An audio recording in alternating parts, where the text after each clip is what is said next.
All right, Angus back with another solo episode of the podcast. So the theme of today's podcast, someone actually, or a few people have asked me for a while now to just talk about how I got into this industry and what that journey's been like, but a couple of random topics.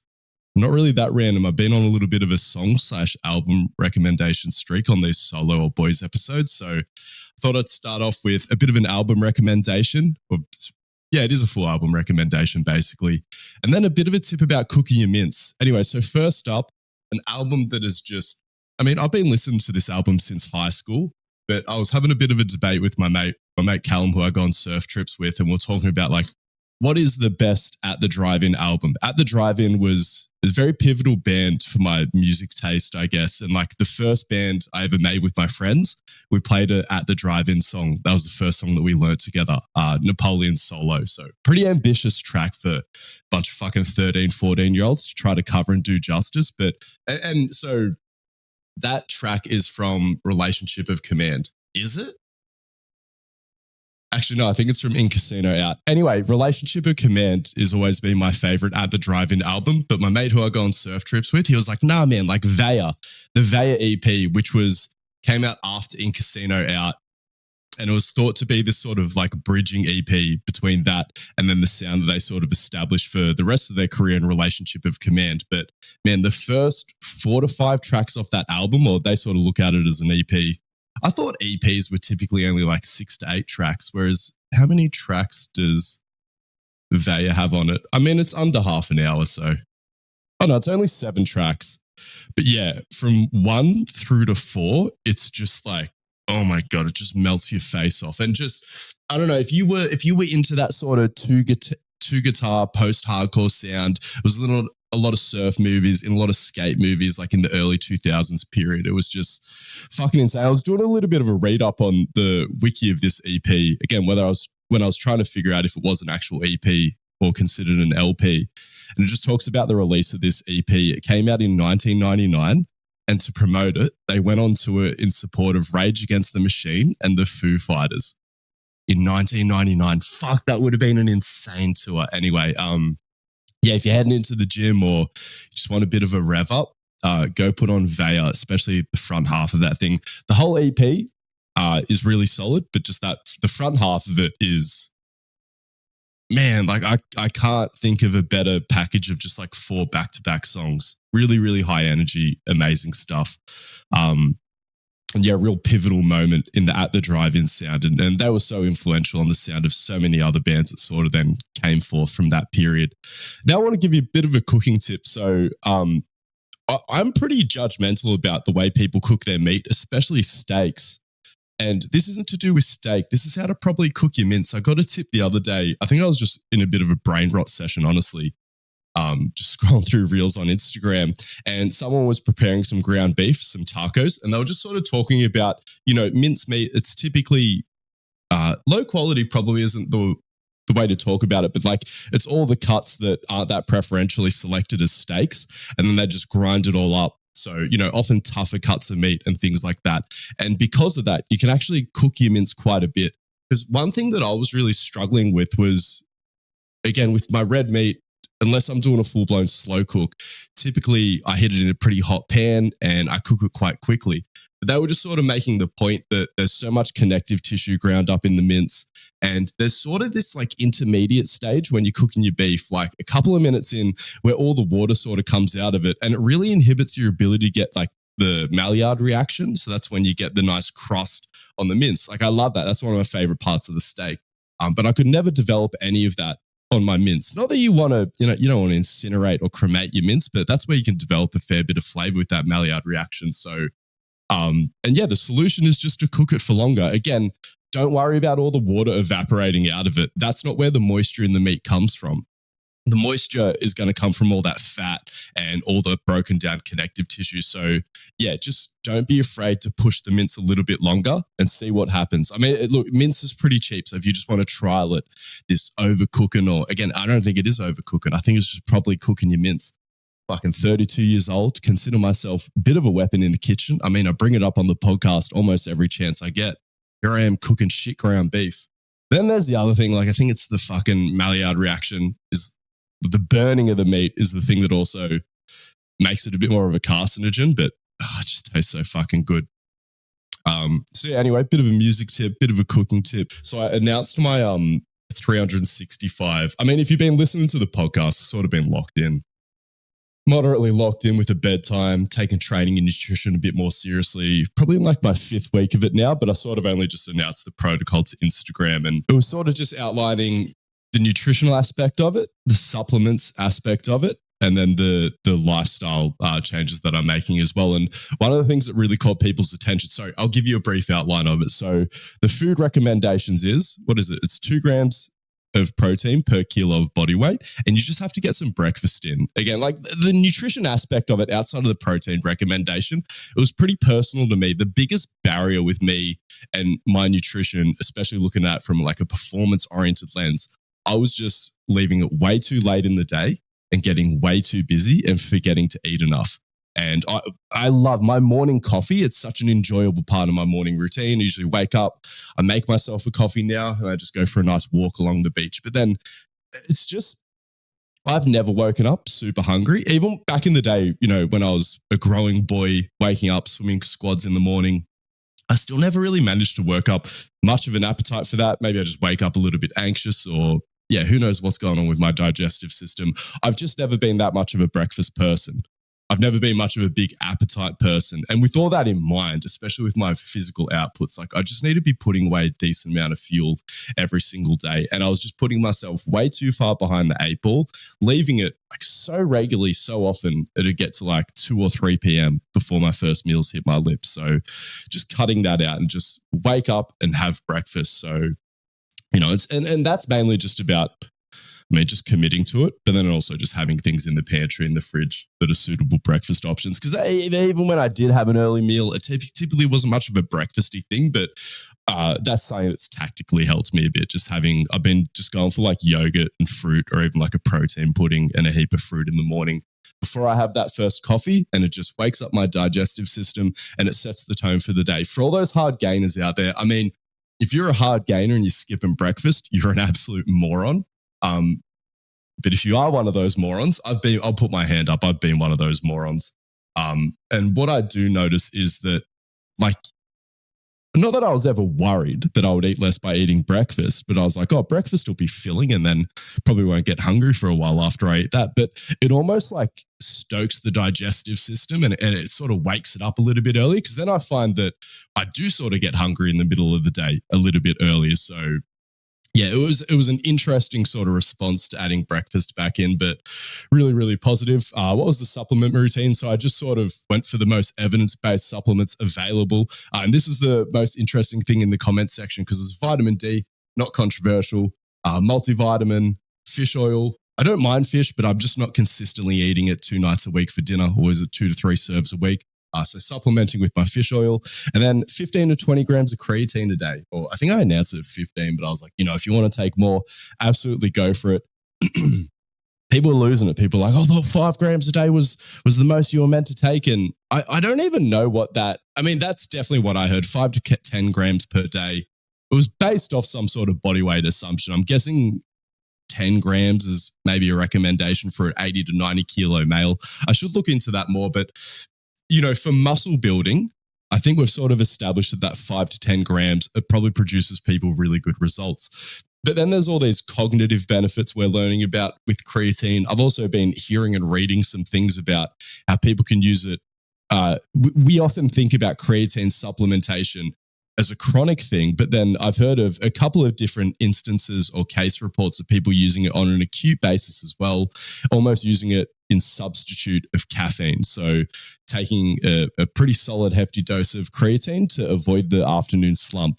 Or even, this doesn't really relate to me, but contact sports athletes as well, taking, I think they were on 30 to 40 grams a day in the days after a concussion, and they noticed that their concussion symptoms were reduced. Again, I think that was just a preliminary trial. I don't think there's been much extensive data on that, but it just seems like every time we poke a little bit deeper into creatine, I've made fun of how much research we have on creatine. I'm like, fuck, when are we going to drop that? But I'm pretty bought into it now.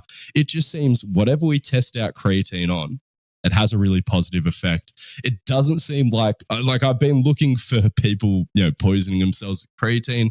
Seems like you can handle a fair amount. It's really, really cheap. What I have found though is like downing 15 to 20 grams of creatine. I've been raving to everyone about my orange juice and Greek yogurt smoothies. 15 to 20 grams of creatine will almost ruin one of those. Like not quite. Anyway. So for anyone who was curious, that's why I'm going for the large creatine doses above 15 grams, because it's meant to have cognitive benefits. It's meant to have energy benefits. It's not just the muscle building and the workout side of things. It's more of a lifestyle supplementation at this point. But yeah, pretty bullish on it, but I might just start splitting it into like 2 moderate doses per day. And again, maybe that'll be good for my afternoon energy, but again, what I'm mainly looking to do there is I'm having 2 orange juice and Greek yogurt smoothies a day. So it means I only have to put in just a little bit under 10 grams in each, and the taste will go back to being amazing. It's 20 grams of powder. Just turns anything into a fucking chalk smoothie.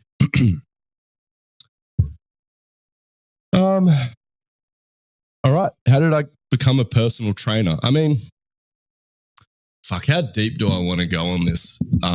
Because it's sort of like it was a complex process, me admitting to myself that not really admitting to myself that I wanted to become a personal trainer, but committing to it in front of my family. I publicly declared the goals of becoming a lawyer.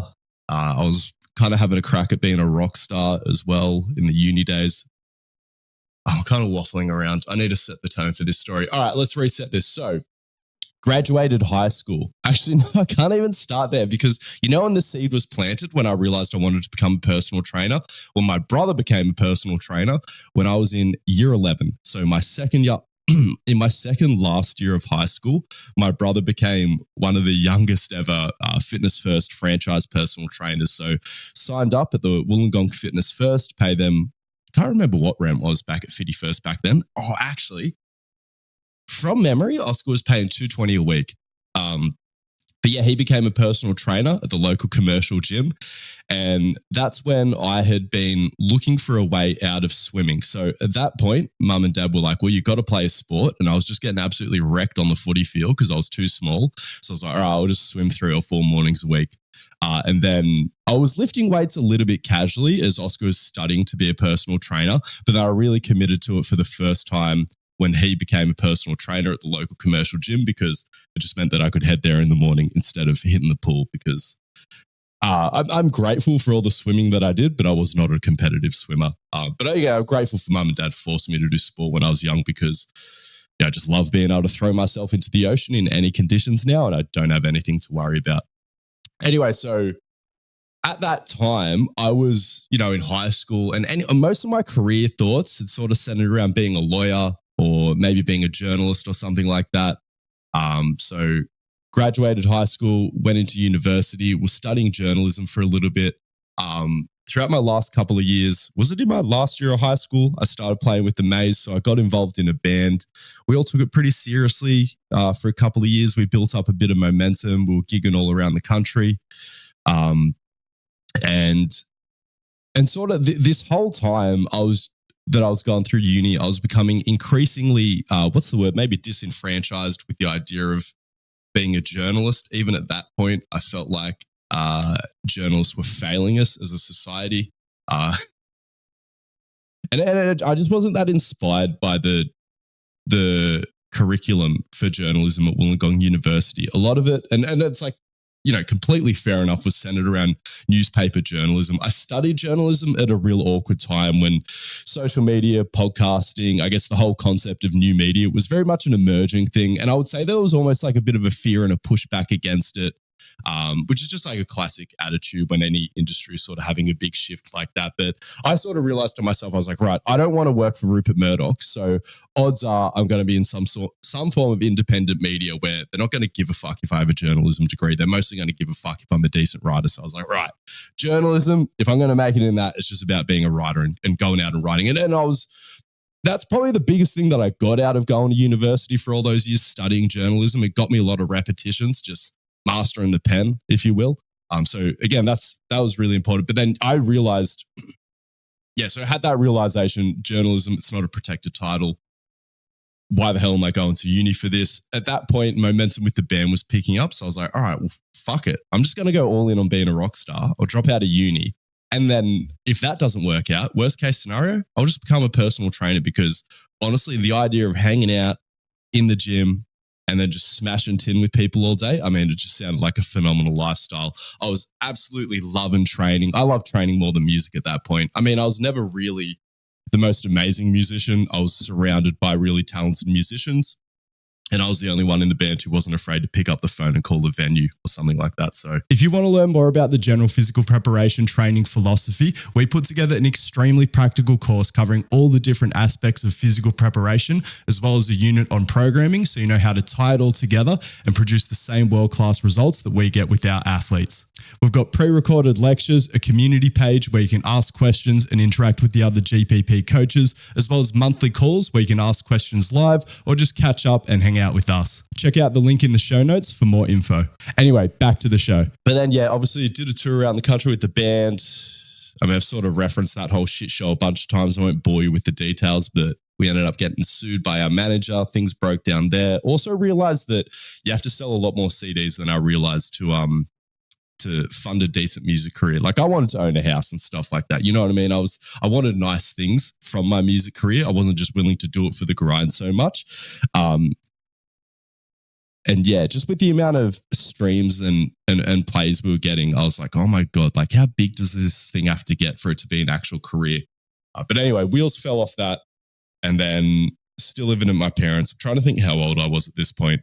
I was probably like 22, 23. And mum and dad were like, well, the band thing's not working out that good. You know, we support you and your ambitions, but you should probably have a backup plan. And I think at this point, they just realized that I dropped out of uni. Because I didn't tell my parents when I dropped out of uni. Heaps funny.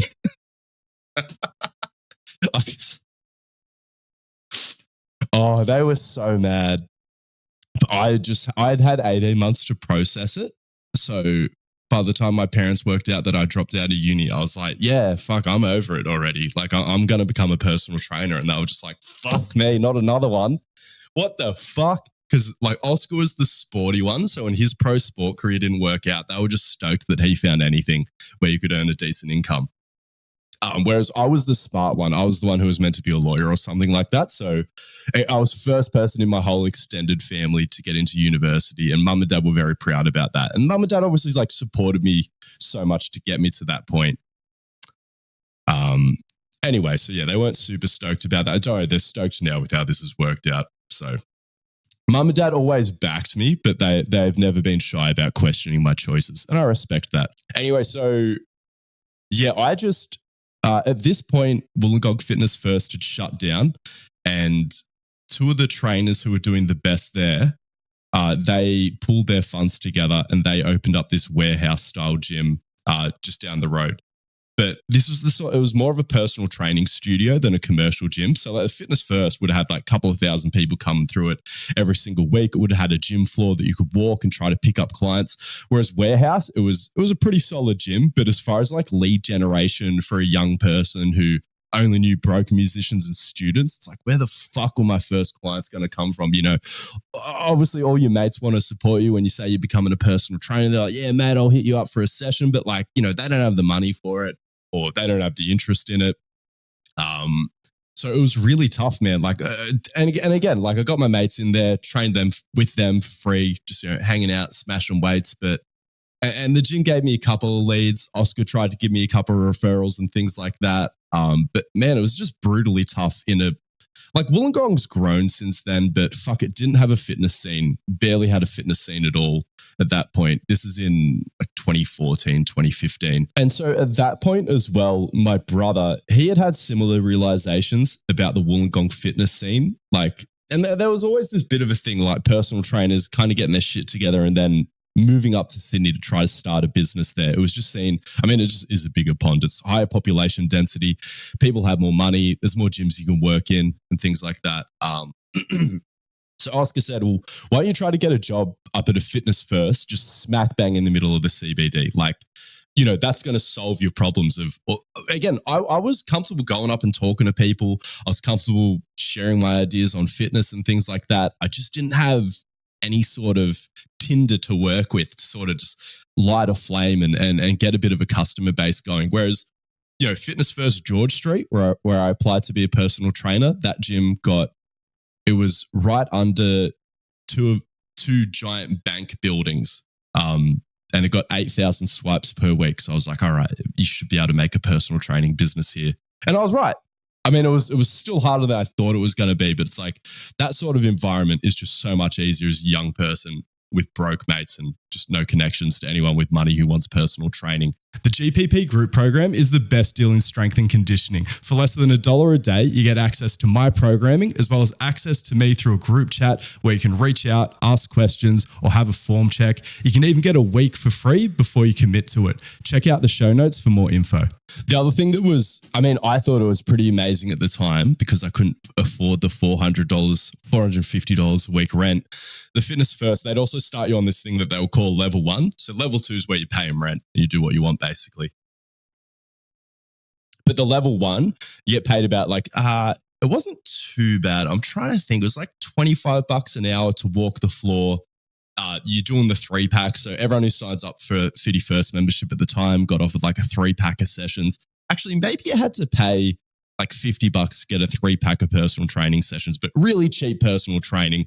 People that probably aren't that interested on average in having a trainer long-term, they're just sort of there to get a little bit of a start, work out how to use the gym properly. Anyway, so you're servicing all those, trying to convert some of those into paying clients. Again, they would pay the gym initially. And again, it was still a pretty cheap rate. I think then you would sort of bill yourself out at maybe $50 to $60 an hour, but that would still go to the gym. But then they were telling you that when you go level 2, then you got to up their rate because you're paying rent. You got to pay $400 a week. So you don't want to be doing $50 PT sessions. You want to be doing at least $80 PT sessions. And fuck, I tell you what, it's a bloodbath when you transition. Anyway,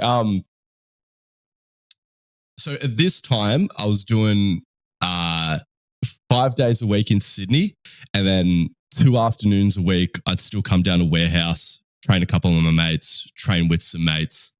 So sort of working out of 2 gyms, and I'd do an extra session at Warehouse on a Saturday.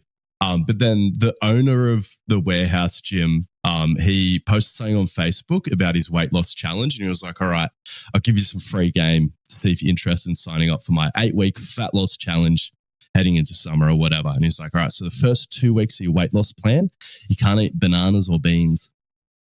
This is a Facebook post, just to give you a bit of context about how long ago this was. Anyway, so my dumbass comments on it.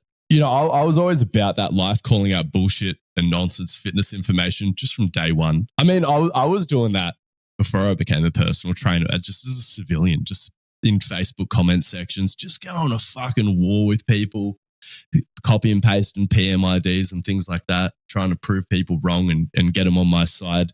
I don't know why I tried it with my gym manager in Wollongong, but I just sort of trying to just paint the kind of idiot that I was. But I was consistent with my values, at least from day one. I think that's the thing that I'm most proud of. But anyway, so this gym manager he just took it straight to DMs and he was like, mate, you need to show me more respect when you're commenting on my posts. And even though he was completely fucking wrong about the bananas and the beans, I'm still in mixed minds about this because, I mean, all I can do is put myself in the shoes of him. He's running a business. He's trying to make money. He probably knew he was talking a bit of bullshit. Maybe he already knew that. And then he's got some trainer who can't even afford to pay rent at his gym trying to call him out. Like, I understand how his perspective was like, fuck this cunt. But that was my perspective as well. Be like, I hated seeing another trainer make heaps of money and just put out bullshit information that was, this guy wasn't. Yeah, I guess he did whatever. Whether you think that's harming people or not, I'll sort of leave that up to you. Anyway, that was how I felt about it. That was how he felt about it. And he was like, meet me out the front of the gym. And I was like, fuck, I'm not going to throw hands with this 50-year-old. Because he was kind of a fit 50-year-old. I'm just not a violent person. I was like, fuck, if I go in, say if I win this fight, I don't know what I get out of beating up a 50-year-old man over bananas and beans. And he was also a fit bloke and he had an amateur boxing career. I was like, I might get laid out by a 50-year-old. And I was like, that's not good. So I was like, there's no good that's going to come of me pushing this interaction further. So I was like, all right, cancel my rent. I'm going full-time in Sydney. So yeah, just I mean, I didn't start waking up at fucking 4 a.m. and commuting to Sydney. That's what I'd sort of already been doing for about 3 months at that point, but then just fully committed, cranked up the commitment a little bit, started doing it 6 days a week on fucking Saturdays as well. Saturdays, I didn't get up at 4. I think I got up at like 5 or 6 and tracked it up, sometimes just for 1 or 2 sessions, but those people train with me more than 1 day a week, and it was just important to me to keep them on as clients. And I romanticize that level of commitment that I had so much now. Like, that's the shit. Now I'm in the position that I'm in now. I look back at those days and just romanticize it so much. Just being shit broke, commuting 4 hours, 2 hours each way. It was like 2.5 hours each way sometimes. And just eating shit, but knowing that like I wanted to become a personal trainer. I wanted to run my own business. And yeah, I dug my way out of that. Fuck. And don't get me wrong, it was good times. Like that work environment up in Sydney, there was 32 other personal trainers, and yeah, I would say that 8 to 10 of them. I mean, it was a bit of a revolving door. When you got 32 subcontractors working in the one gym, there's going to be, at least 10 of those slots that are rotating on a pretty regular basis. But then there was a pretty consistent sort of crew there, about 10 of them absolute legends, about 10 in the middle, and then about 10 absolute fucking lunatics. So you really got a mixed sample size. And when I say I worked with some of the greats, like, I mean, a lot of you who've been listening to the show for a while, you'll know about like Graham Morris, absolute weapon, one of the most underrated S&C coaches in Aussie history. But then we also had people like James Smith, Darren Cartel, they're fucking absolute superstars. I mean, mainly in the content creation, social media side of things, but I was lucky enough to be working at the gym. A guy called James Smith rocked up with 0 Instagram followers and about 3,000 Facebook followers. And I just watched him build. And build and build. Like, so we all made fun of him because he came into George Street working under a PT pimp. We paid our own rent. He was paid an hourly rate by someone who promised him a working visa, and he got fucked over there. I can't say the guy's name who fucked him over, but anyway, because there was a PT pimp who so there was 4 Fitness First in a mile radius, and one of the guys from Bond Street, he was doing so well. He was like, what if I started pimping out other trainers, and I'll do all the lead gen and sign all the clients, and then these people train them for me. And he ended up spreading his shit around like all four of those gyms. And I had a lot of run-ins with him because they were very aggressive on the floor. So it wasn't just this bloke who was the head honcho. He would also encourage his minions to just create a very intense sales environment on the gym floor. Like there was one set of stairs that you could come, and they also got extra privileges. He was paying Fitness First so much rent, he had more leverage. Like, we were paying him $450 a week. He was paying the rent for like God knows how many trainers, dropping absolute bans on Fitness First. And they would give him some extra marketing privileges. They'll be like, you can have a banner, you can fucking do this. You can park 2 of your cunts right at the top of the staircase and hassle every cunt that comes up it, even if they've already got a personal trainer and they're on their way to a fucking session and they don't want to talk to him. Anyway, I'm getting triggered again. But it was really, as much as, James Smith was sort of outed and bullied a lot by a lot of the boys, Darren was basically the only one who wasn't mean to him. I wasn't mean to him. I was just mates with people who were mean to him, but whatever. It's like, if you're not going to stand up and say that this is wrong to bully someone, then you're a part of it, aren't you? But still got to like watch James Smith from a close distance. And the thing that stood out, because like I had entertained being a content creator and using that as a way to push my career forward and promote myself, but I'd never been consistent with it. And that was just the immediate thing that stood out, not just the consistency, but how much he was back then. I mean, and I still hear it out of people. I'm just so past it, I can't relate to it. But it is still an attitude. People like embarrassed to be seen, not just making content, but a lot of people are too proud to take it seriously and to openly take it seriously, especially before they're big time and have any momentum on social media. But James Smith was just like, I don't care if everyone thinks it's cringe. I don't care if everyone's been, he's got barely any clients at Fitness First. Why is he bothering with the online thing? You meant to sort out your face-to-face business and then grow an online business. He was like, I just don't give a fuck what any of you losers think. Bunch of you losers probably still going to be working in this dungeon 10 years from now. Go fuck yourselves. I'm making content. And So how long was he at Fitness First for? Probably 18 months. Went from 0 followers on Instagram to 100,000 followers. Launched his academy.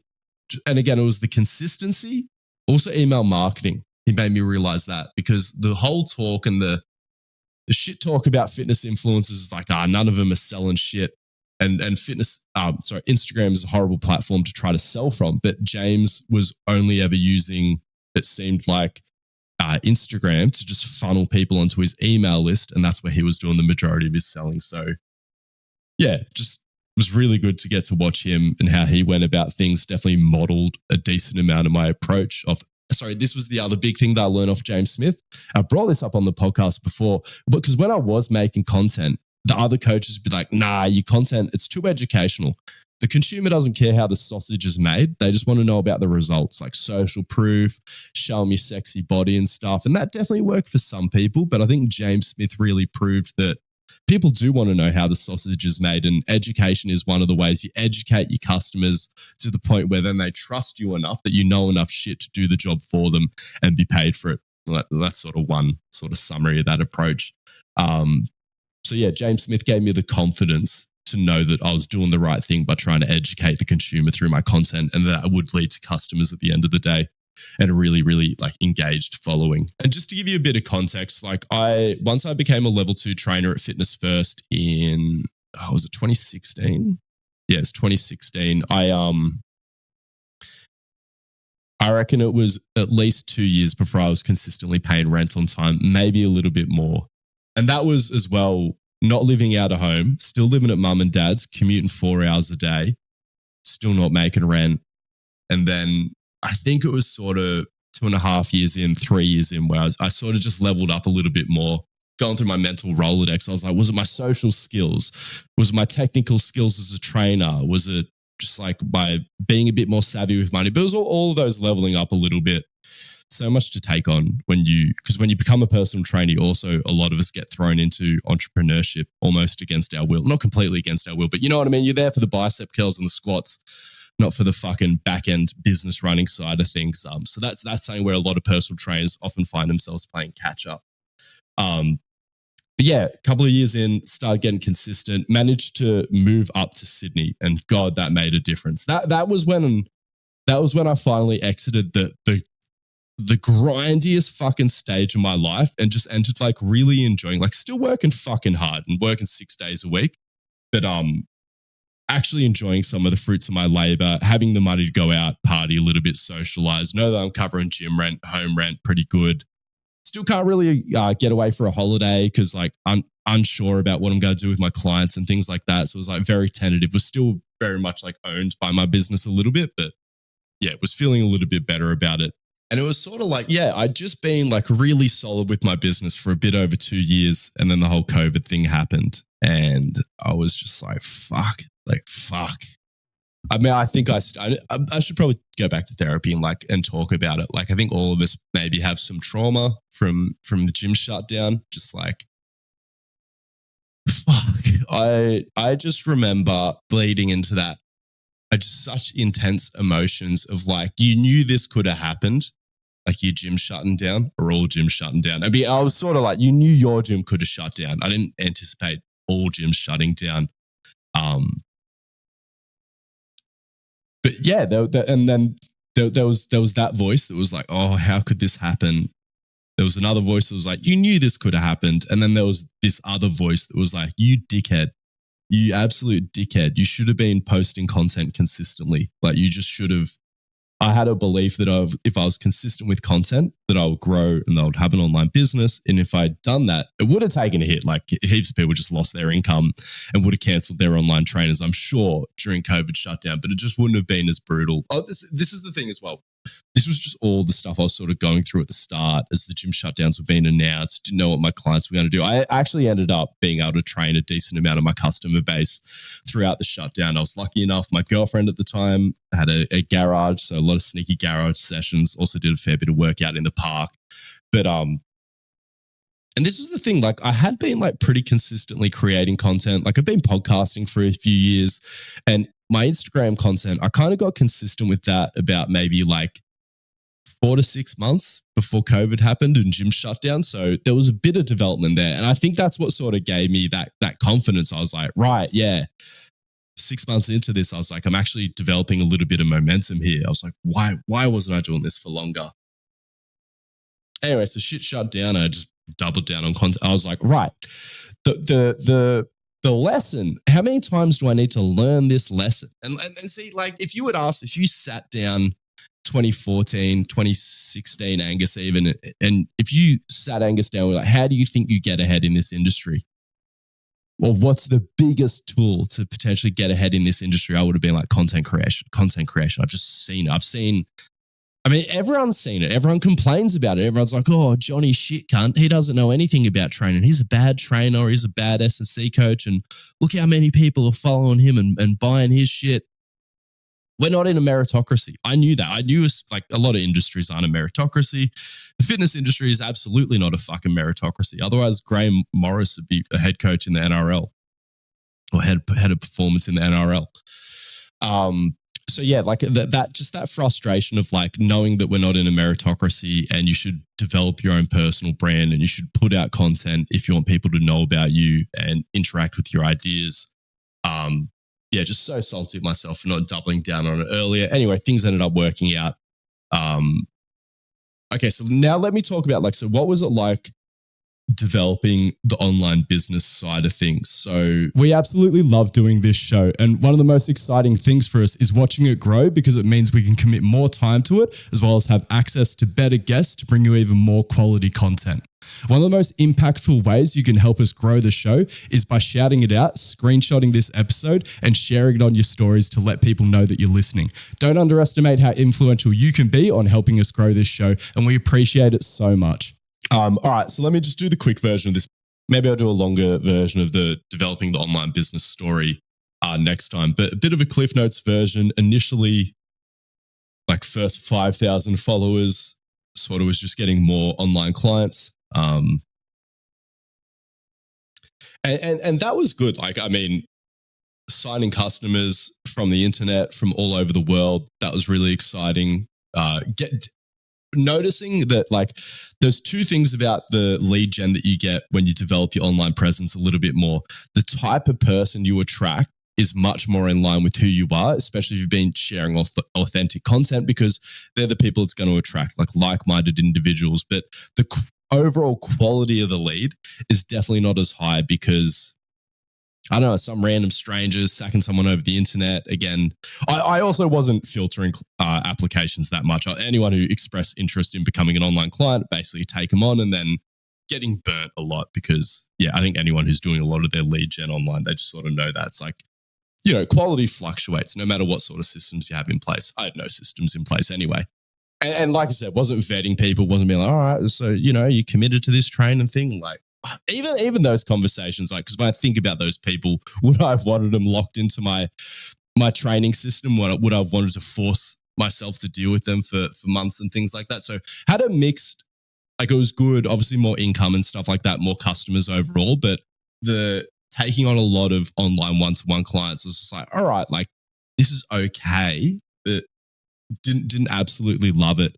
But then started experimenting with more digital products and things like that as well, because I also sort of clocked, I was like, right, I thought about all the coaches that I follow and whether or not I'd ever hit them up for training. And the answer was no. So I was like, so for sure people following me that like what I'm about, want to implement some aspects of my model or the way I think about training in what they do, but they definitely they might not want me as their coach explicitly. So how can I come up with something that's going to help them do that, where they can sort of engage with my concepts a little bit more? So developing digital products like Armageddon, the mobility-based arm program, rotation restoration, the core and hips program that I put out, and then sort of developing the mentorship as well, because how that came about was, when did I start the mentorship? I think I started the mentorship, I had about like 4,000 followers, and I kept getting hit up. People wanted me to like do upskill for their coaches, but I just didn't know how to price it. So especially for like one company, I mean, I wanted to price it because I was like, fuck, really giving out the secrets here. and like would want to put a lot of effort into it. But I was like, fuck, I'm scared of saying that number to one person. So I was like, all right, well, fuck your one-to-one education. I'm just going to start my own, I'm going to say no to this person hiring me to educate all their trainers for their gym and all their staff. And what I'm going to do is like, I've got this mentorship that you can do, and I'm just going to open it up to everyone. And it just means I don't have to say a big scary number to this one person for what I actually want to charge. I can say a number that I'm much more comfortable sharing with everyone online, and then just see how many people I sign up to that. So then that was my foray into education, and I enjoyed that a lot more. So I reduced the amount of one-to-one coaching I was doing online, became a little bit more selective there, and then like was earning a bigger portion of my income from educating trainers. And then in 2022, when the world opened up again, Chris Speed reached out to me from the UK. He had the biggest weightlifting club in the UK at the time. And he was like, let's do some weightlifting seminars. So hopped on a plane out to the UK, did a seminar out in the Midlands outside of London, did a seminar in Belfast, and then did another seminar smack bang in London. Also checked out the Czech Republic. Shout out to the Starker crew. Went for a trip through Amsterdam, a couple of other countries. And that was the big like, bit of context. Like at this point, I'm still working face to face. Fuck, there's a whole part of the story I didn't layer in here. So when gyms opened back up again, I did go back to fitness first, but then my personal training manager said a few things that I just found fucking infuriating. So I put my notice in and I just went and rented space out of a CrossFit box where I could do whatever the fuck I wanted and just not work under a failed personal trainer who then got shoehorned into a middle management role. Man, like personal training managers are some of the biggest cunts. When I say cunts, I mean like a special type of cunt, like a real spineless failure of a cunt. Fuck me, I've never had a good personal training manager other than like Dean and Lizzie, the owners of CrossFit 168. They weren't personal training managers. They were just gym owners that I happened to rent space off. But actual personal training managers, God, they're the most useless cunts, because the only way you end up in that role is failing as a personal trainer, because PT managers, like no one's getting more than 70 grand a year for that. I mean, flat base rate, when you take away the reward system, I doubt many people are getting more than 60K a year for that. And good personal trainers make more than that. So you just got some bitter failure of a cunt trying to police a complex scenario. Like when you've got like 30 sole traders under the one roof, that is a complex scenario that requires a good manager. But again, you've just got some useless failed personal trainer doing it. Anyway,